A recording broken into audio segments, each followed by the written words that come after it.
Go, player. We're live. Yeah. Hello, live from the future. How are you today?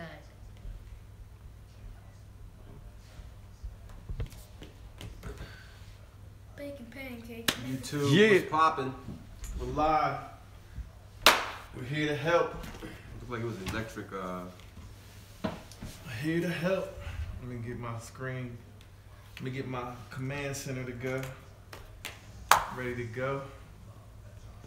We got Will Motivation, Dia Moss, and the Honorable Daniel C. Moss. What's poppin', everybody? Let me turn that What's TV down. populating? Real quick. Friday night. We'll get started here in a second. We'll let people start logging in. Bacon Yeah. pancakes, bacon pancakes. Make some bacon and I put it in a pancake. Bacon pancakes, that's what it's gonna make. Bacon pancakes. I know it's getting poppin' on Friday night. All right, I'm gonna get my command center up real quick. I know some of y'all went to go see the new Star Wars movie already. Somebody had to out there. Somebody had to out We're there. gonna go see Star Wars. Somebody. It's D Moss's birthday. Yep. Everybody. Happy birthday to all the Sagittarius out there. So what I'm doing right now is I'm getting set up right here. We're gonna give some people time to come in. If you're to the already live logged in, stream. if you're already logged in, then good job. Good Exactly. If job. you're already logged in, then good job. Hey, it's my echo. What's up? Oh, you talking to your echo? Alright. Come here real quick. You know, here real quick. So, man, let me just tell y'all a quick story. Landlord Alright. tells from a landlord, man. Yeah. So it's Friday night. I got a tenant that called. I got a property manager supposedly. My property manager, I don't know if you guys saw the video that I did talking about property management and how at the end of the day, the verdict is I don't need a property manager, but I had a property manager in contract and for 3 properties. So he wasn't, he charged me too much for a rehab job and I was a little upset about that. And then put icing on the cake, I had 2 tenants at 2 of his properties. One of them wanted to make a payment for her monthly rent and she wanted to get a couple little things fixed around the house. She couldn't contact him, so she had to contact my office. And then the other tenants, what was the issue they had? They had some little problems that they just need to get cleaned up around the house. They tried to contact him and didn't hear from him for 2 days and didn't hear from him at all, as a matter of fact. So I reached out to him about these issues and he told me to call like Sears or somebody to go fix it. But that's his job. That's what the property manager is supposed to do. He said he's out of town. You should have called Leroy. Right, I should have called Leroy. So anyway, needless to say, after he did that, I told him it was a wrap. I was like, in 2018, we no longer need your services. So then what he told me was, he told me he has a 90-day cancellation clause or grace period or whatever you want to call it. And so he said, yeah, I could pay him extra for 2 months, and that would be like the cancellation fee or something like that. But pay him 2 months of property management. And I was like, well, okay. You gonna be working? Yeah, like, so basically, if I keep you on for this 90-day cancellation clause, are you gonna work as a property manager for that 90 days? And I didn't hear anything from him. And I got a tenant in one of the properties he's supposed to be managing, and the tenant is calling me because they can't get in touch with them because they need a plumber. So it's kind of stressing when a tenant calls because they're like blowing you up and they want stuff fixed right away. But at the end of the day, I made one phone call to a 24-hour plumbing service. It's gonna cost me something, but that's it. The plumber's going over there and they'll handle it. That's end of story. So it's not really, why am I paying a property manager when it's something you could do yourself? Basically, you call a plumber. Or if you don't want to spend the money, you go over there and fix it yourself. You know, I probably could have fixed it myself if I had the time effort, or whatever. But I wanted to do this live stream with my brother so that you guys could hear from him. And I wanted to say we are here to help. So what do I mean by that? I was thinking about this, like, so I have the YouTube channel, and I do videos with the car. Mm-hmm. And it's one thing if you see somebody showing you a car and you're like, oh, that's a nice car, but is this person just showing off? Why are they showing me this car? They just showing it off or whatever, right? And I started thinking, I was like, how am I gonna get people to understand why I'm showing the car? And I thought of an analogy. It's just like if you had two guys, muscle builders, right? Mm-hmm. And the muscle builder is flexing his muscles in front of you, taking pictures or whatever. He's showing you his muscles or whatever. And you know, so one of the muscle builders, he just shows his muscles. He rolls out with his babe, right? But there's another muscle builder there, and he's like, yeah, I'm a strong man. And as soon as you go to pick up your groceries, he said, would you like me to help you with that? Or you need to pick up something real heavy and put it in your car, and he's like, let me help you put that in the car. Or even better yet, let me show you my workout routine so that you can get some muscles like this as well. So what I'm trying to do when I show the Lambo is get you guys, for one, I want people to kind of pay attention. And then for two, I'm trying to show you, for those of you out there that might want a car like that, how I got it. So in my path and everything I can share with you so that you can be inspired to follow your path to get something like that if that's what you want. But just want to share that with you and to let you know that we are here to help. So how do you take advantage of somebody that's here to help? You got to ask questions.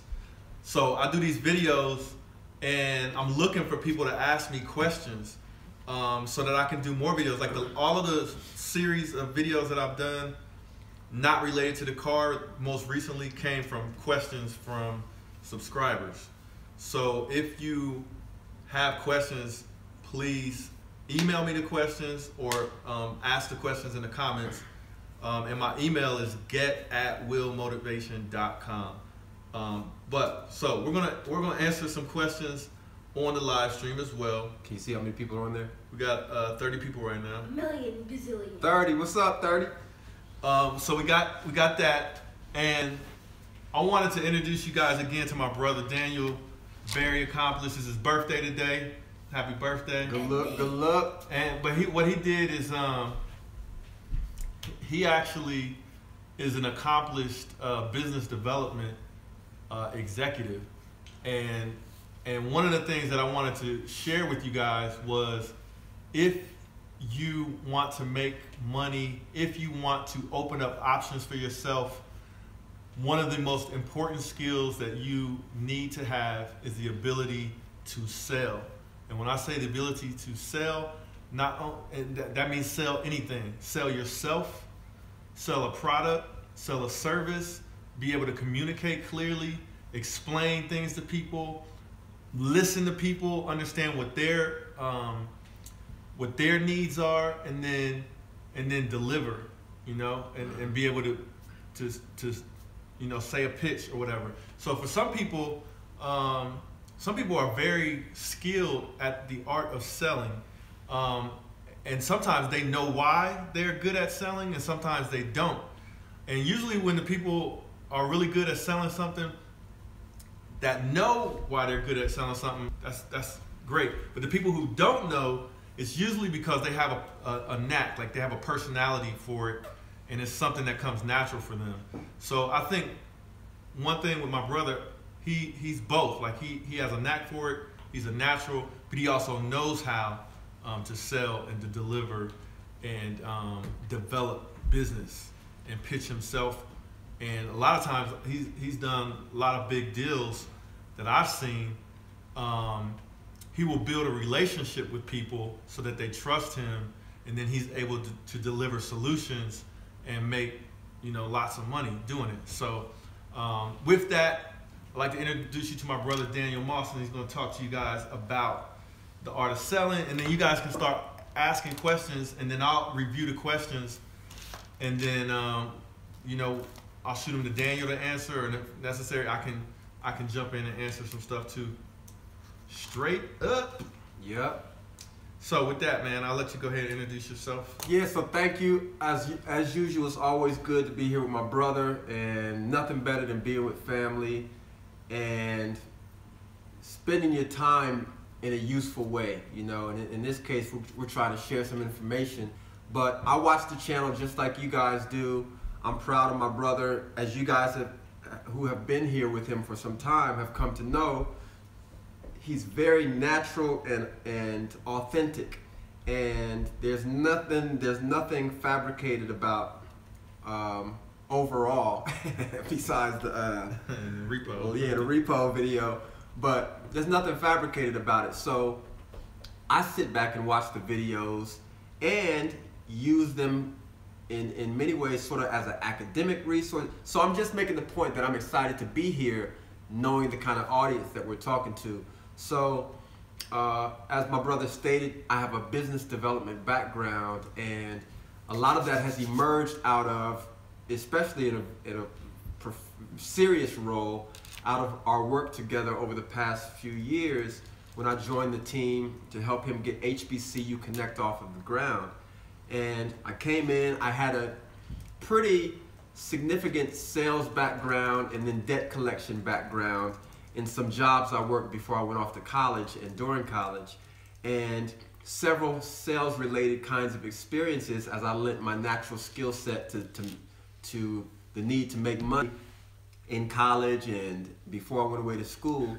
And so all those skills eventually were just ripe at the perfect time that it was needed with HBCU Connect. So we've had the pleasure of working over the years.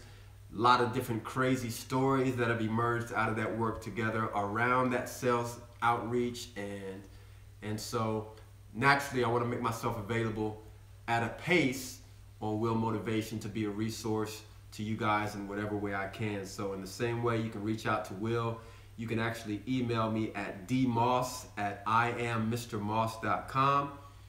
If you want to stop by the website right now, you can check it out. IamMrMoss.com. I'll tell you guys more about that in a second, but you can always find me on Instagram too. I am Mr. Moss on Instagram. IAMMRMOSS. All right, so let's get into it. So some of you guys are wondering, like, a lot. Cappy in the house. What's up, Cappins? So a lot of you guys are wondering. And you know, let's make this live stream is for you guys. Right. So let's make this as informative as possible. So if you need someone, like a lot of people are emailing me talking about mentoring, this is it right here. Okay, so this is it. Like I got probably an hour, and then I'm gonna spend some time with my brother on his birthday. Then we're going to the movies. Then I'm going to sleep. You know what I mean? So, but this is the opportunity. So, and that's not just me. I'm bringing in other people who are knowledgeable. And I love surrounding myself around people who know more than I do at certain things.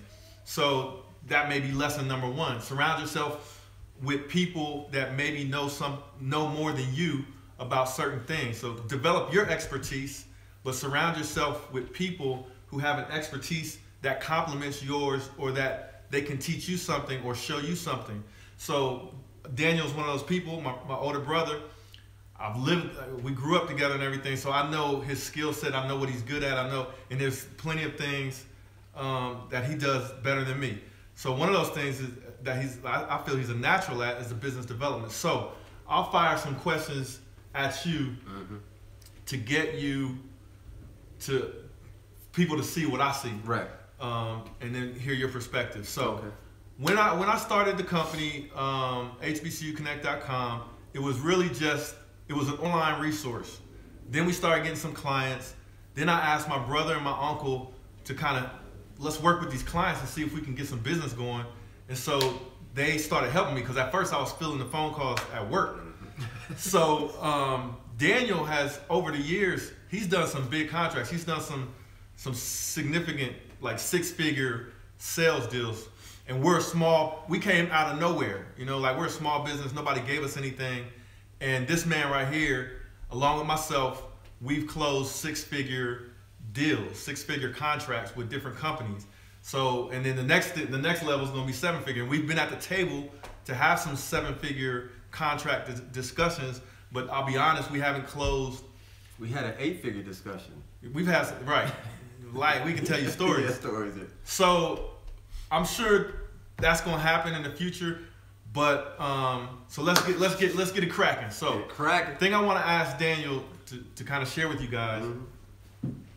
When you closed your first six-figure deal, can you tell people what were some of the important like touch points, the things that you think were important to the client in that relationship that made them open up to you to say, you know what, we're gonna trust you to do this six-figure deal? Okay. So for one, I think one of the most important things, and this has to be developed, this understanding has to be developed so that there's a level of appreciation when you get to a certain level. But one, when anybody's spending their money with you, they have a level of expectations as to what if there's a sales process, what that sales process is like, as well, and along with that, how responsive the salesperson is over the pace of that sales process.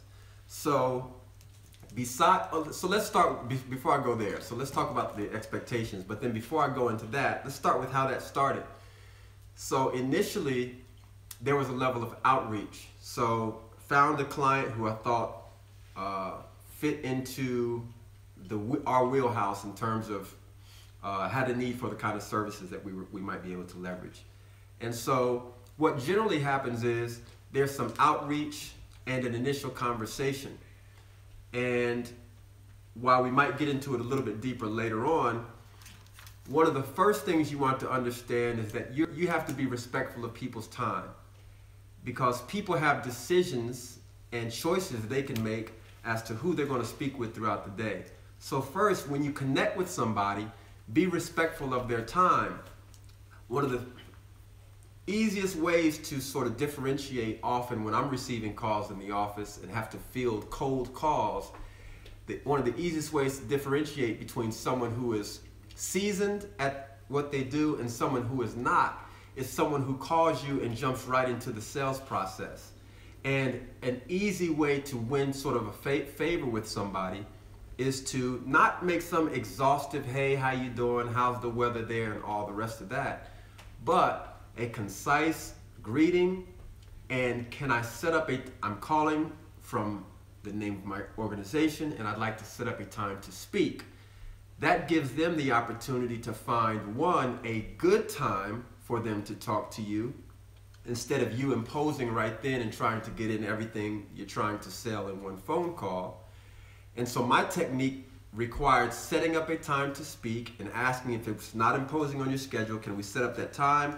And in the case they say yes, I have the understanding that they're going to give me a time that works for them. Why is that important? Well, with that, you have set up a time that they've created in their schedule where they think they can give you their attention.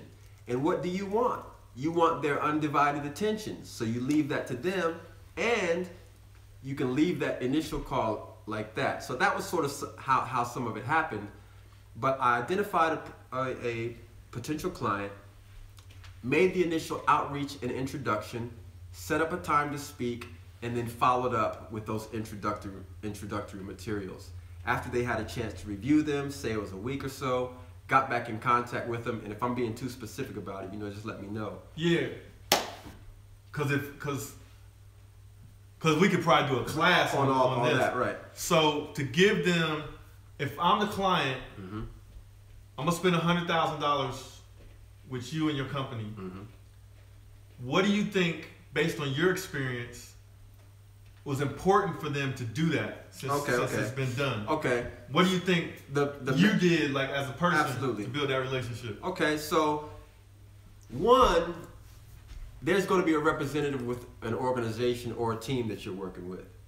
And you go in to meet that team, everybody has different perspectives on how the money should be spent. So you want to build confidence in whoever you're dealing with to be able to make the call themselves. And how do you do that? Okay, so with me, it's nuanced. So a lot of it is trying to listen and understand the personality type. There you go. Once you can and have developed a skill for identifying personality types, then you can guide the relationship in that nuanced way towards whatever the end goal is.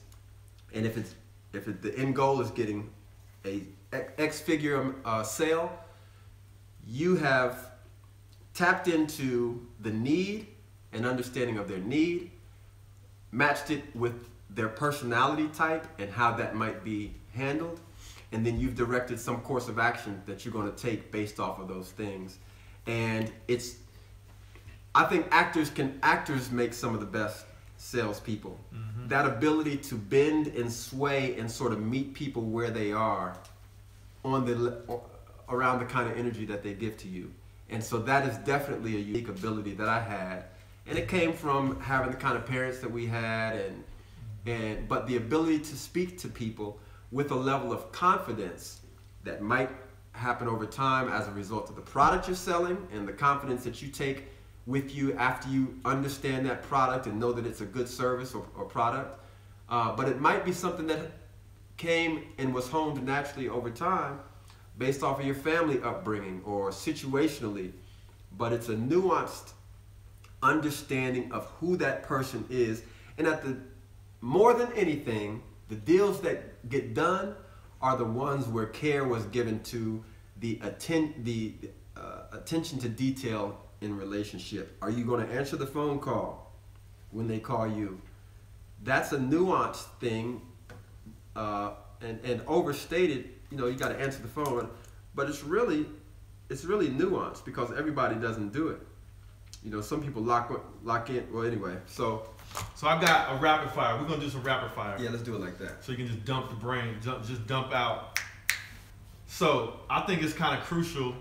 People might be wondering, how did you get on that level to be able to do that? So quickly give me your chronology of jobs that you've worked since when you first start working. Job and what you did there. Okay. So Big Bear. You worked at Big Bear, the grocery store. Grocery store. I was a bagger and actually I worked in the produce department, and you know, in that nature, that work, bagging too. Did you learn anything from that job? Learn how to work with people. Yep. You know, with a group of people, and meet and express need wherever you find it. So if your role is this, cutting vegetables, but somebody comes up and has another need, you learn to take on a level of responsibility and just answer that need. So that was useful, in fact. And next job.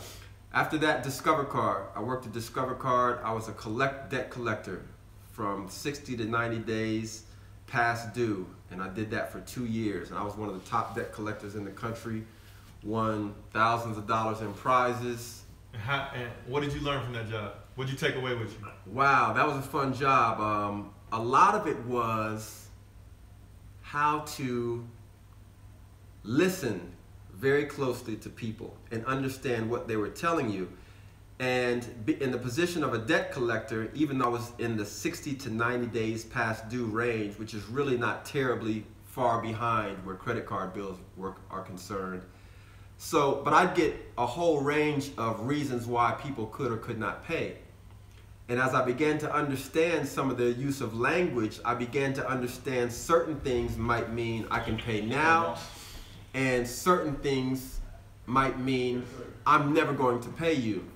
So Discover Card, I had to listen to people because my job was to get them to make payments. In fact, make payments at the Sears store on their past due bill. And so my call was pointed towards an immediate call to action, which was to get them to go up, take a payment directly into the store. So I had to learn how to communicate, understand, you know, their situation, offer some level of empathy to people as I was speaking with them in the case that they took issue with being called at a certain time of day or at their job or whatever, but still get them to do what I wanted them to do. I also did inventory work where we would travel around the country, different Walmart stores and other stores, and for a small boutique inventory auditing company, we would count every item in the store. And I'd like to say I took away some patience from that job, but hated it. Hated that job because of the hours. We worked long hours. We drove around in a van to many of the different states to do the inventory, and it was really grunt work. I worked with a lot of people who were in transition between different opportunities. I've been a lab assistant in a chemistry lab in college. I've been, done so many different things. I've done landscaping. The lab assistant work, that was more or less related to my major when I was a biology chemistry major in college. And it was essentially helping get labs set up for students before and after class, and tearing down the labs and cleaning petri dishes and all kind of stuff. What did I learn from that job? I don't know. I'm curious to see the comments while I'm speaking too, but I don't know. I have to think about that. I haven't thought about that job in a long time too. So, but what job are you on now? That was when I was a lab assistant in the chemistry lab at Claflin. What did you do after that? After that, I was the assistant to the chairperson in the art department at Claflin. So that job taught me a lot of responsibility, and if you don't do it, it's not going to get done.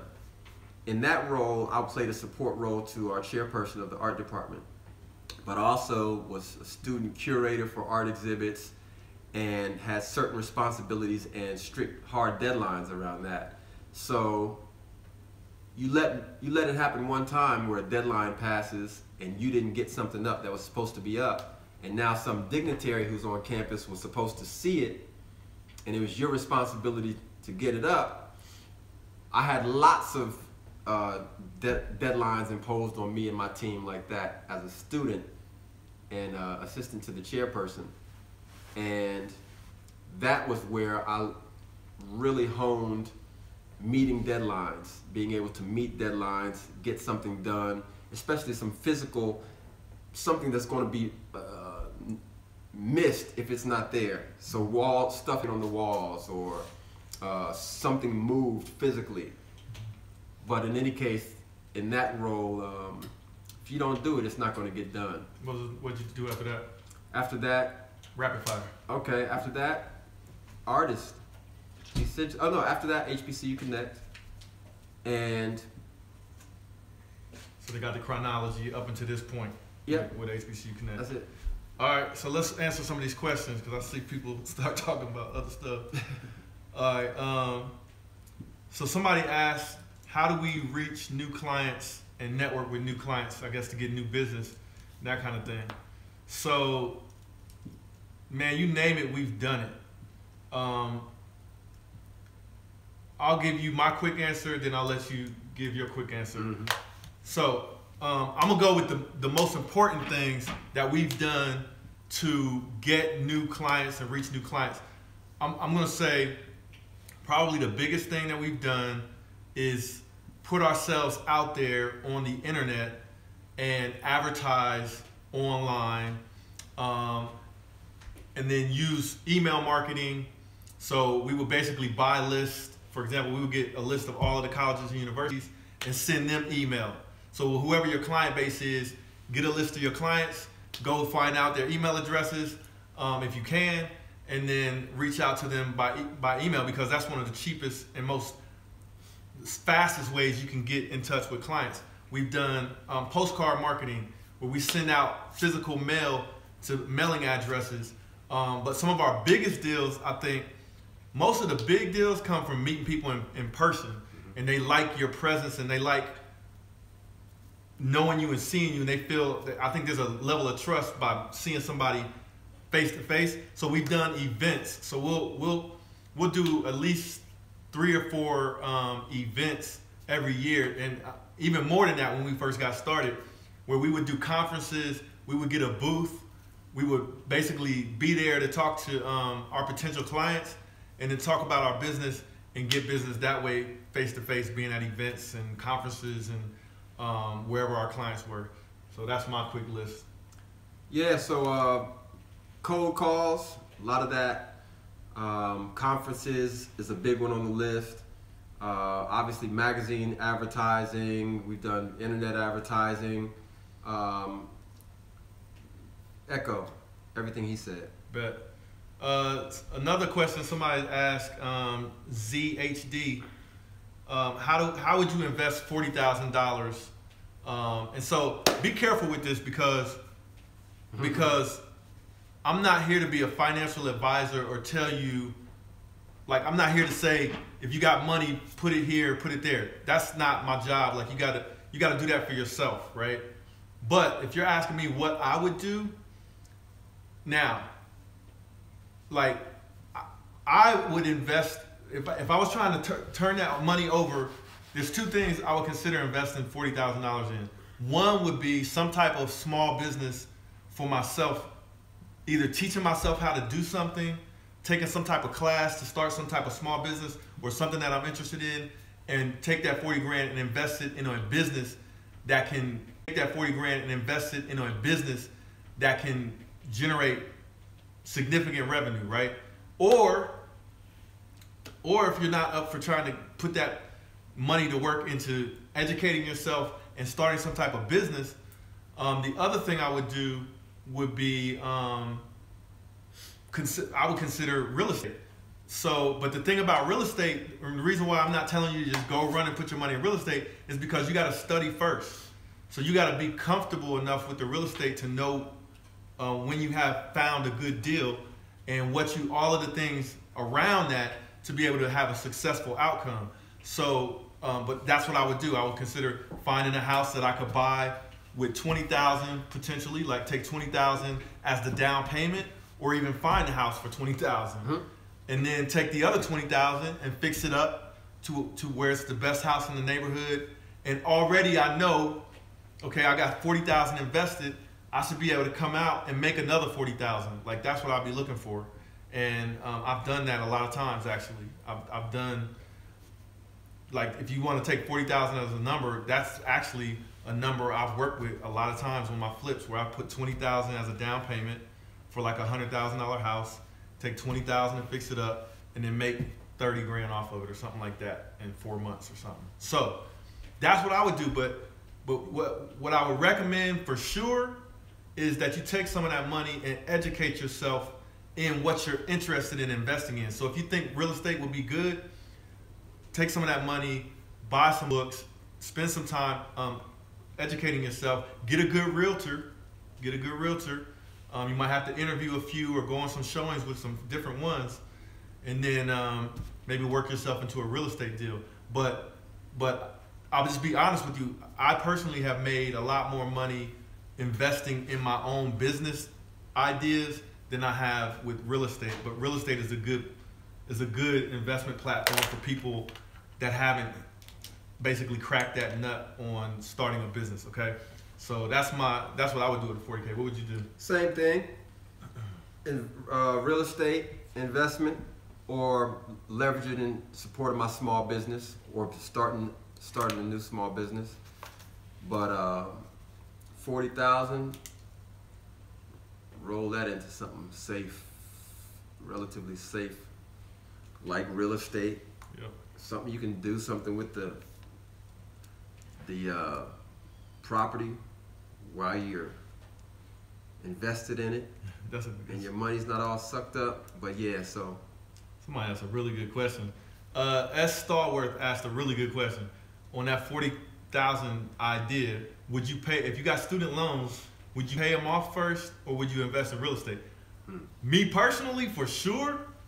Like, some people would say something different because they have different ideas on what makes them comfortable and blah blah. Me personally, if I had, because I got debt now, like I got debt way bigger than somebody's student loan. But I'm taking money and I'm making money. You see what I'm saying? Like, I can get rid of the debt different types of ways. The time is right. I got that all planned out. But me personally, I'm gonna think about it like this. If you took the $40,000 and paid off your student loans and you got your loans down to zero and you got a little bit of money left over, that's one thing. Right. Now what do? But if you take that 40 grand and invest it and you make another 30 grand or even 20 grand, then you pay off the loan after you done made your money, and then you still got some money left over, a lot more money, like basically the same amount left over to go and run with and invest in something else. So me personally, but you got to know a good investment. Like, you got to educate yourself to be able to recognize a good investment. And maybe that's something we'll get into talking about before we close up tonight. Yeah, and like, it's either whether it's Will, Ty Lopez, whoever it might be, like, don't get excited about the idea of investing and just throw yourself behind somebody who may be very successful at what they do. Don't throw all of your financial energy behind one of their ideas without doing the proper research, because ideas are perfect fits for people's situations depending on their experience and expectations of outcomes. So do your research, people, so that you're not just following. Like, if you're really looking to make some significant lasting change in your situation, do the research so that you're armed with the knowledge and you don't end up blaming anybody or letting anybody else take the credit when you have your success. Bingo. All right, so Hamza asked a couple of questions, but the most recent one he asked was related to real estate. He said, how do you know if the market is strong or weak? So it's all relative. It's relative. So basically, if there's a lot of activity, if there's a lot of buyer activity, then that market is generally considered strong. If there's very little buyer activity, like people buying homes, then the market is considered weak. But how do you know if it's a lot or a little? And that's why I say it's relative. Relative, so like you could compare. So like if you said 3 years ago in Ohio, X number of houses were sold, were bought or sold, right? But today, a whole lot more were bought and sold, or a whole lot less. Then you could, relative to 3 years ago, you would know if the market's strong or weak based on being a buyer. Now, as an investor, you can make money in both markets. If the market is weak, that's when you buy property and hold it. If the market is high and there's a whole lot of buying activity and the prices are up, then for me, that's a good time to sell or to flip. So basically buy something broke down so that you can rehab it and then sell it, because there's a lot of buyers out there and some of them don't want to be dealing with no rehab stuff. So that's, to me, like, now is a strong market compared to like the last 7 years or so or more. So it's a good time to flip. But like last year and the last few years, I was buying the properties when the market was low and just rent them out. Rent market in certain cities can be real strong. So I don't know if you want to add anything to that. Nope. All right. Somebody asked if there's any benefit to having a real estate license if you're an investor, and I'll try to just quickly answer this. There's pros and cons, and I don't want to go into all the pros and all the cons, but the quick ones are, if you're an investor and you're a realtor, you can basically buy and represent yourself and save money on the commissions that you typically have to pay a realtor when you buy or sell a house. So that's like the major pro of being a realtor and an investor. But the cons, there's a whole lot of cons. And a realtor will be quick to tell you what some of them are. But like one of the big ones would be, all of the, well, for one, you got to take continuing education. You got to educate yourself. you got to become a realtor, first of all. So there's some time and expense involved in that. And then you got to maintain that realtor's license, and there's some time and expense involved in that. And then there's some legalities around what you can do and who you can represent when you are also an investor. So you got to be real careful. So I don't know all of those things, but that's just my quick off the top of my head stuff. All right, so here we go. All right, so I'll let you answer this one. Okay. Hamza asked, if you're in high school, right? Mm-hmm. What type of job would you look for in order to develop some sales skills when you're a 16-year-old high school student? Kind of jobs? Most jobs where you get to interface with the customer are going to give you some basic skills that you're going to need in your sales role. So the same great people skills that get you through in everyday life can go a long way towards helping you build sales relationships and productive sales relationships. So one, an opportunity to practice manners. So that forward-facing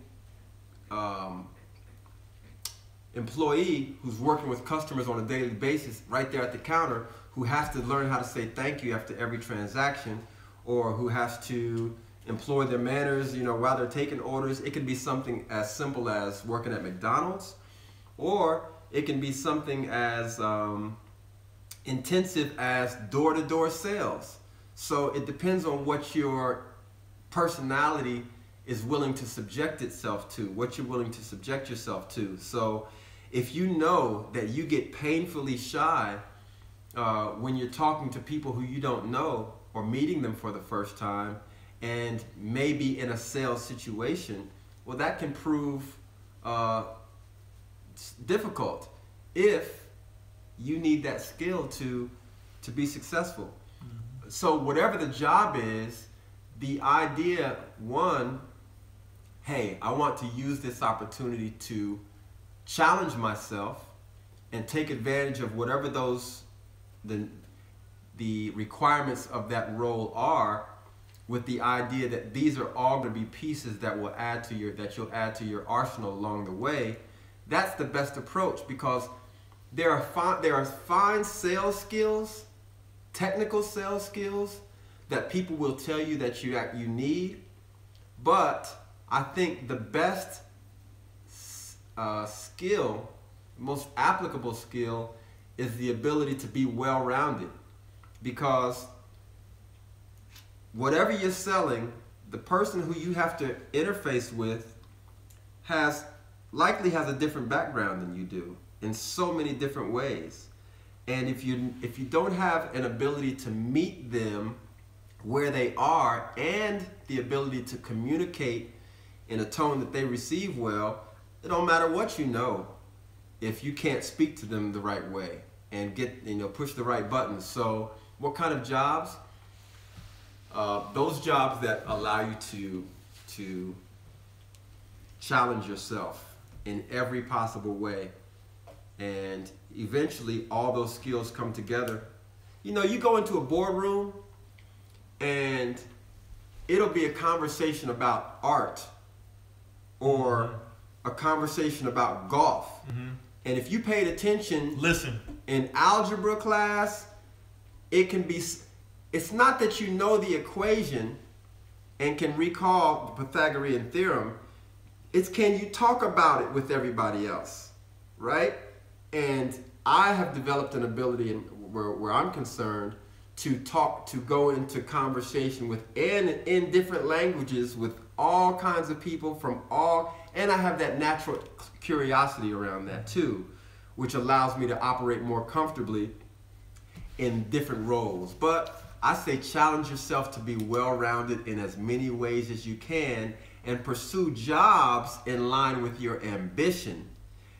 As you're pursuing those kinds of roles, and you're approaching it in a way that says, I'm going to get something from this, then that's where you're building yourself up and making yourself useful to closing sales in the future. So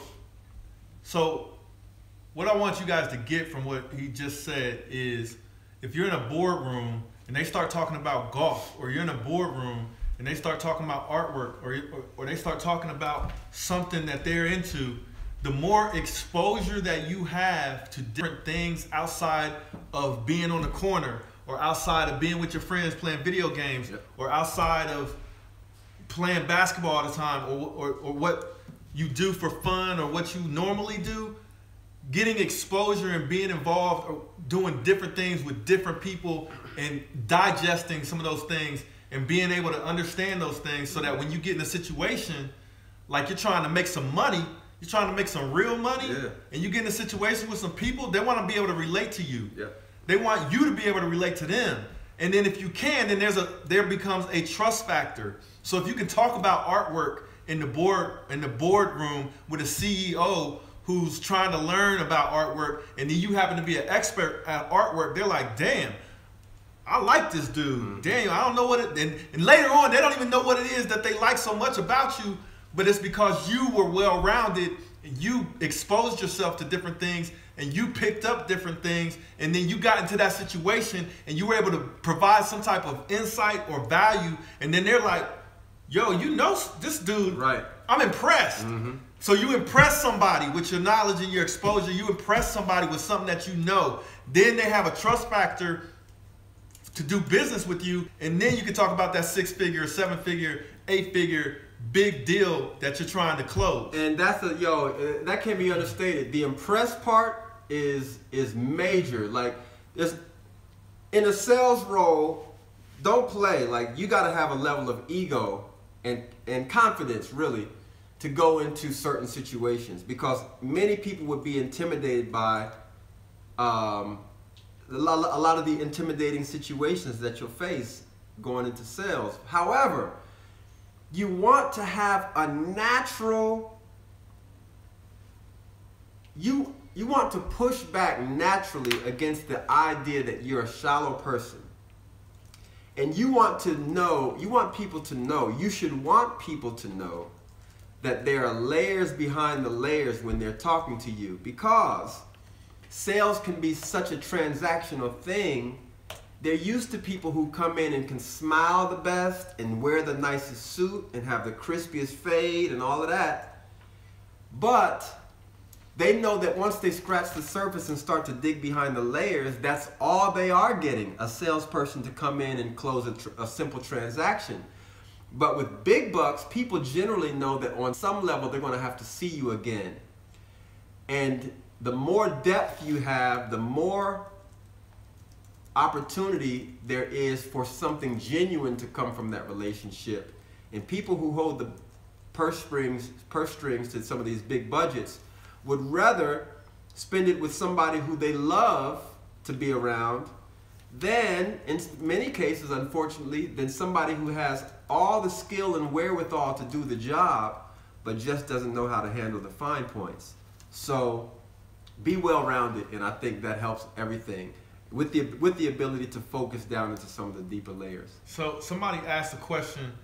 So we're talking about, if you just tuned into this live stream, the title of the live stream is "We're Here to Help." So people ask me to do mentoring, and I try to find some time on Friday evenings for an hour, hour and a half, something like that, to do mentoring, but not just to one person. I'm trying to help as many people as possible. And my brother has so graciously offered to be a part of that, and it's his birthday. So shout out again to my big brother for his birthday. But anyway, we're talking about some of the skills you need to be able to make significant money for yourself in the future. And one thing that I really believe is that being able to sell, even if you don't like it, like me, I'm an introvert. I'm a quiet, shy person by nature. By nature. Like when I was a kid, I was the quiet one in the back, looking and watching and figuring out how I'm gonna go and then grab the cookie and disappear. You know what I'm saying?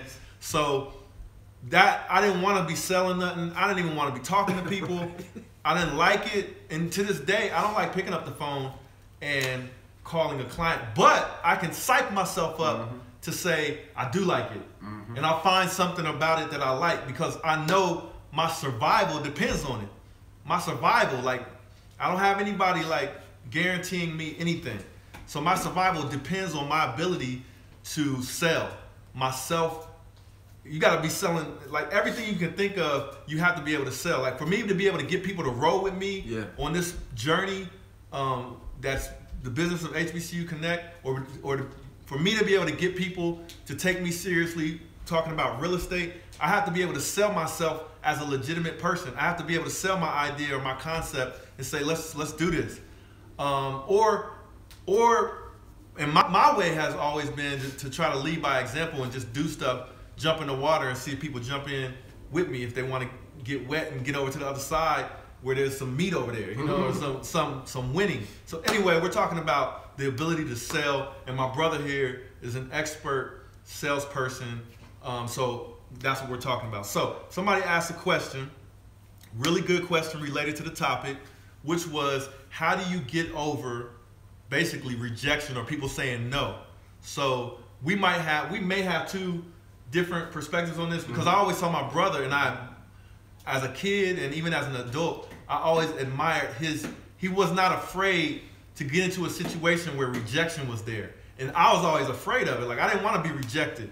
So, like, if there was some cute girl, you know, if I saw my girlfriend when I was a kid, I would be thinking of some diabolical way to get a conversation with her instead of just going directly up to her and saying, hey, how you doing? What's your name? Or whatever. I would be there scheming like, I'm going to get her, like, coming out of chemistry class, and she's going to drop her book because this and something complicated so that I could avoid rejection. But one thing that I admired about my brother is he just would be like, he wouldn't have that fear. He would just go for stuff. So he might have a philosophy behind that. So I'll start with my way of getting over the no and getting over the rejection.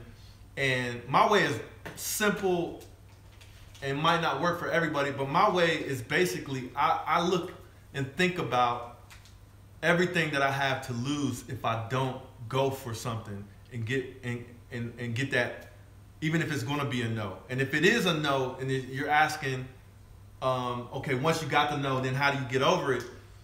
Man, let me try to make this one real quick. If you're going after clients and you're getting no's, first you got to evaluate what you're trying to sell and make sure that you have some value to provide. Then two, are you communicating that value clearly and effectively? You got to make sure you're doing that, right? And then three, if you are doing that, if you do have something that provides value and you are making that clear, then you got to move on to more clients. And you just got to go beat down the doors and somebody go for them yeses. Because sometimes the people that say no are not ready for what you have to offer. And so you got to go look for the people who are ready.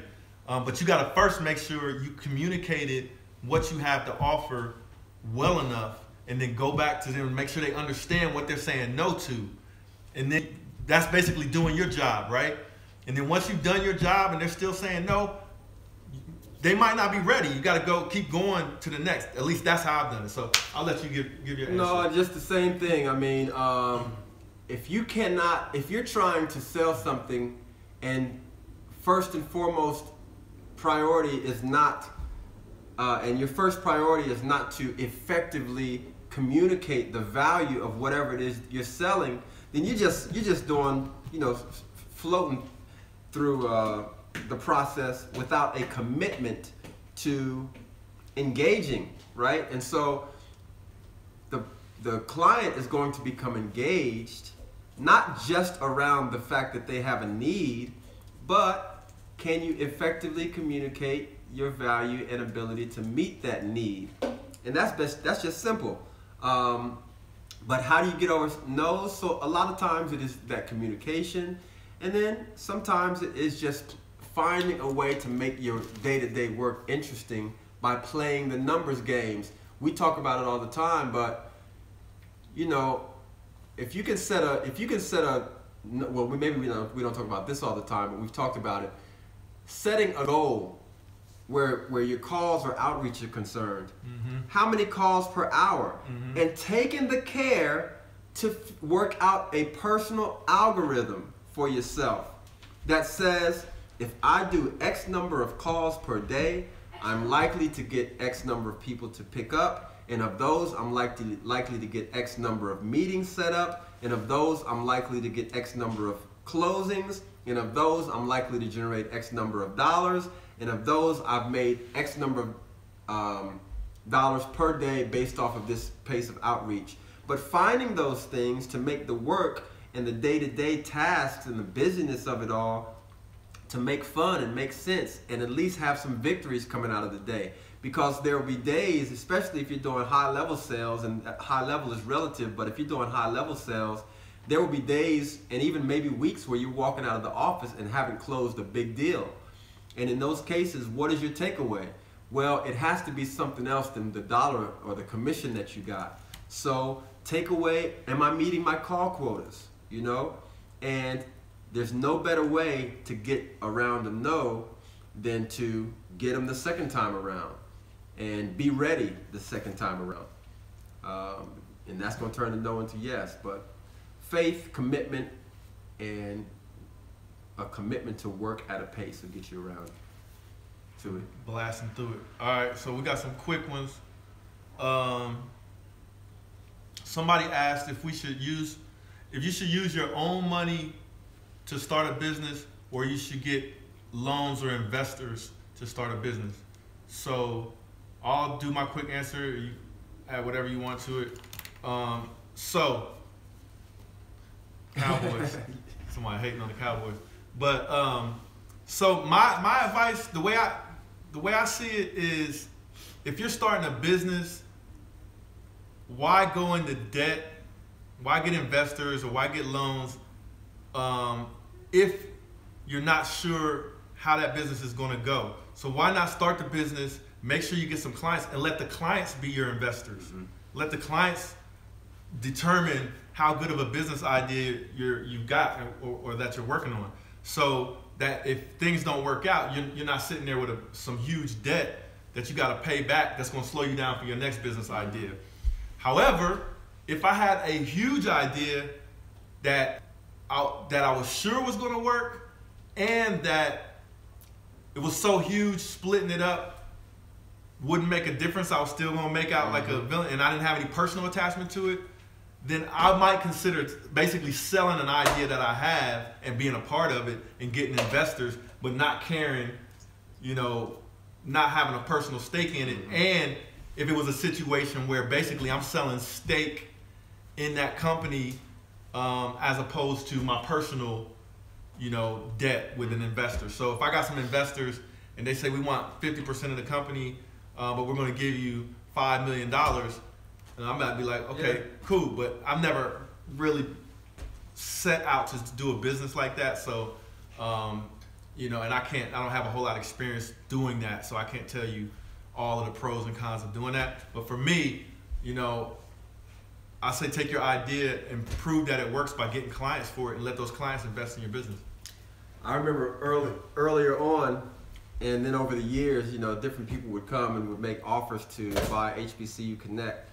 And those the early first few times it would happen, there would be a kind of excitement, but I remember that feeling of being brought down to earth when we would actually sit back and talk about numbers and stuff that they were throwing at us and what it would mean after they bought the company and all. You end up going to work a lot of time for those investors who give you that money up front, or a bank, or the bank. So if you put your house up as collateral for a loan, or you got something else up as collateral for, you're working for that. Like, that's a hard responsibility that you have to meet. Otherwise, they come and snatch your stuff. So, excuse me. So I don't know that you want that responsibility, especially starting out. Now, if you understand that landscape and you come from the background of venture capital, and you have the knowledge to make projections about the success of your business based off of that understanding you have of that field, that area, then by all means tackle that. But it is a different animal, and I think most people should get used to the pain of the hard work associated with doing it yourself if you can, just so that you're understanding all the nuances. But if you got something that you can sell for $10 million and you're going to make a great enough percentage where it's no big deal, go ahead and get that. Yeah, I think the stream does stay up. It's gonna stay up. I'm not gonna take it down unless people start asking questions and stuff that's sensitive. But we'll keep it up at least for 24, 48 hours. All right, so rapid fire some of these questions. Somebody asked, what are the loan terms for investors? So if you're an investor, I had the same question when I started investing in real estate. And the question was, can investors get like 30-year loans, 20-year loans, or only 15 and 10-year loans? So the answer is it all depends on the banks that you work with. So some banks will give investors 30-year loans. Some banks only, like, I'm gonna tell you the typical scenario. The banks where we are is in Columbus, Ohio. Most of the banks around here for investor loans, they're giving you 10 years or 15 years. And that's most of the banks. That's like probably 80% of the banks. But I have come across other banks that would do a 30-year loan for investors, and they would do a 20-year loan for investors. So they're out there. You just gotta go out there and start talking to banks. So that's a rapid fire one. Mm-hmm. Someone asked, what is a surefire way of assessing value of a home if you're an investor? Like, let's say you find a crib. Mm-hmm. And the reason he's probably saying a surefire way is because you don't want to overpay for the crib, and maybe you want to give a good offer. But the way I look at it, if you're an investor, not a homeowner, like if you're an investor, you do the numbers backwards to tell you what's the most you would pay for it.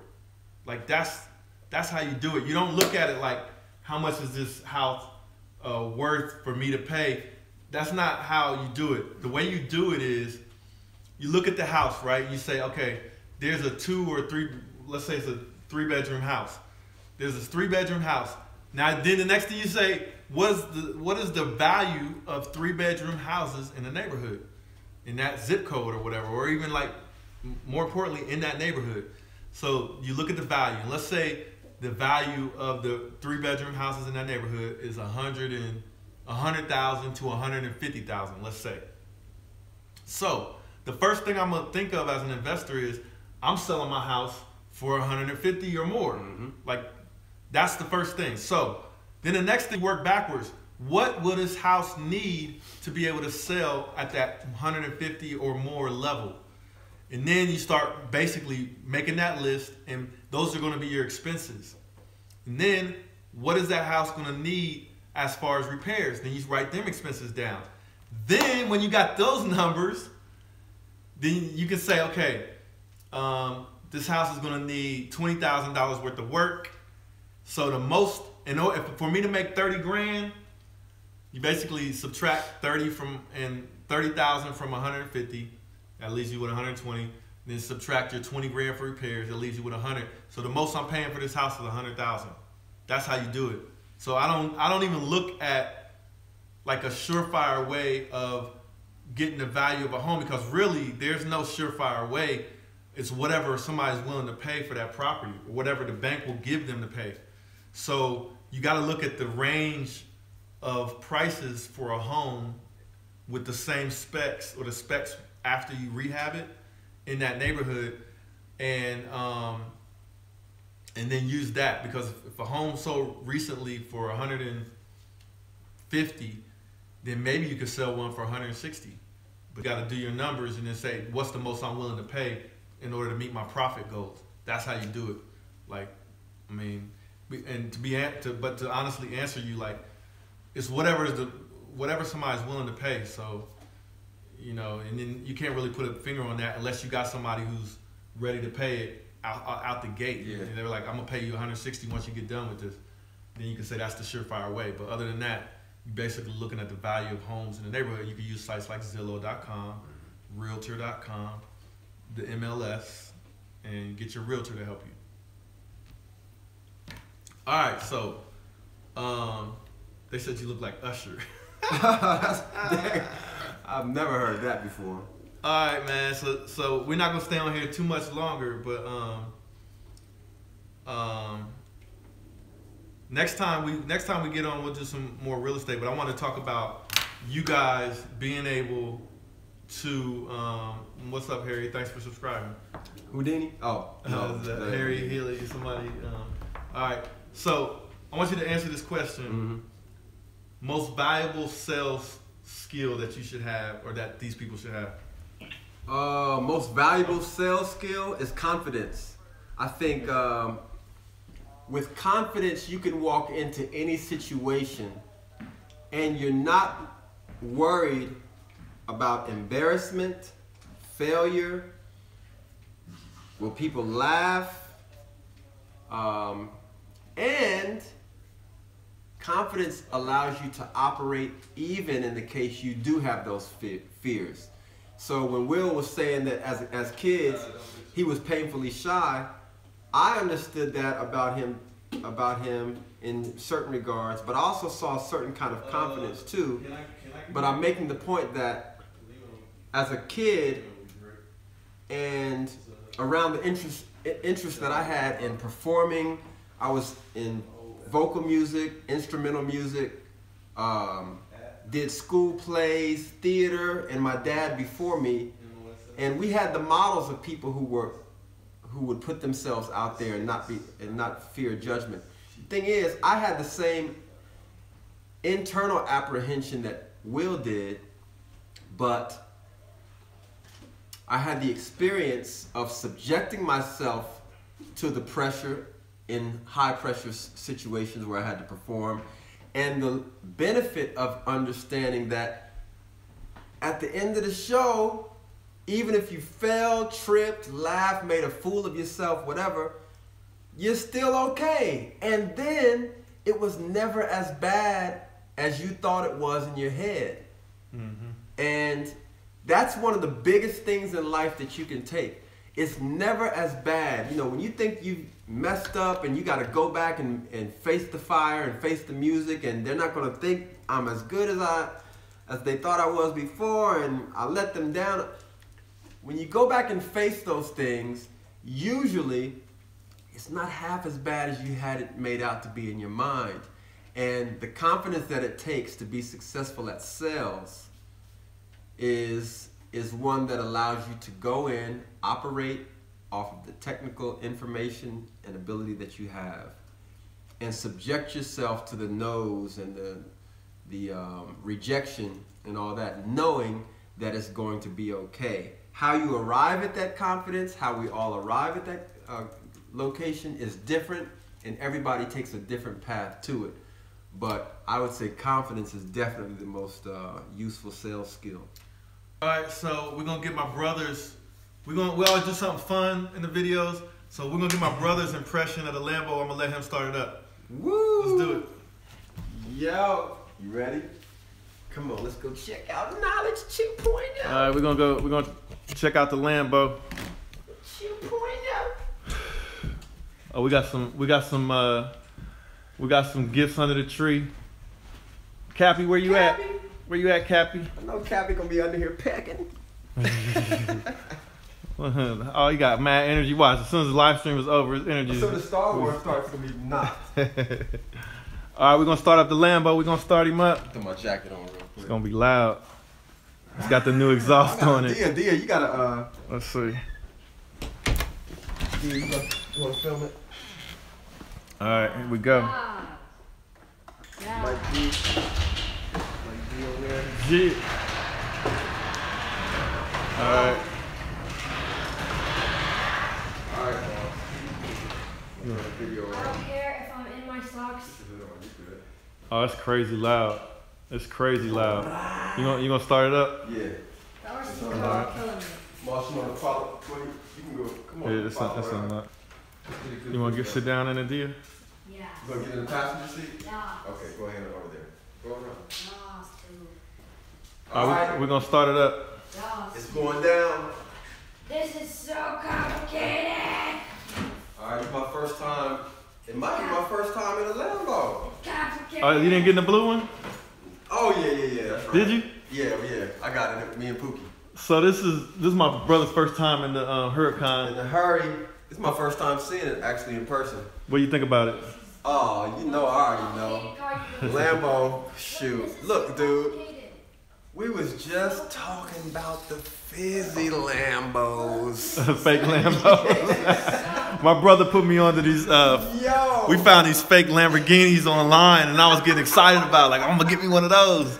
This was 2 years. This was like 3 years ago. So man. it's probably his fault. He motivated me. Yo, right there, and He put the visualization. within a year in the Lambo. All right, we in here. It's about to be loud though. This is complicated.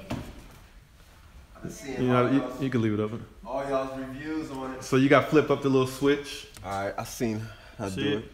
I ain't gonna do like Mr. You Organic, just tap it. cause y'all ain't got no hood. You got the brake on. Okay, nah. You ready, boss? Yes. You gotta hold. You gotta film it so you can see. Here we go. All right, here we go. Tap it. Oh, hold on. You got it. Key got to be closer. Okay. Let me just hold that. All right, here we go. Here they go.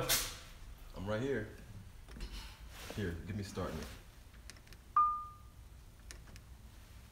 Key is not recognized. Oh, it won't even start. The key. I got the This key. is. You got This says keys. key not recognized. Hold back of key against marked area. What? Is my battery dying? Let me see. My battery should be. Yeah, key. What they talking about? All right, let me try it again. All right. So my key wasn't working on the Lambo.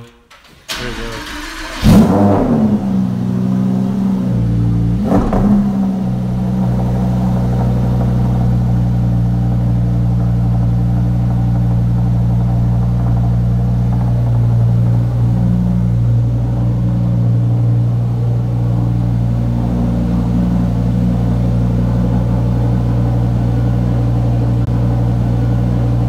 Most complicated car ever. It's crazy loud now. It's stupid loud. All right, folks. Thanks for joining us on this live stream. Thanks for joining us on the live stream, and we'll catch up with y'all. We got some more videos coming. Talking about real estate, do some Lambo, checking out some drive-bys, you know. And happy birthday to my brother D. Good Moss. luck, peace and love, everybody. We'll see you at the top. About to go check out that Star Wars, get some food. Step aside, Moss. Go ahead and Yes! Holla.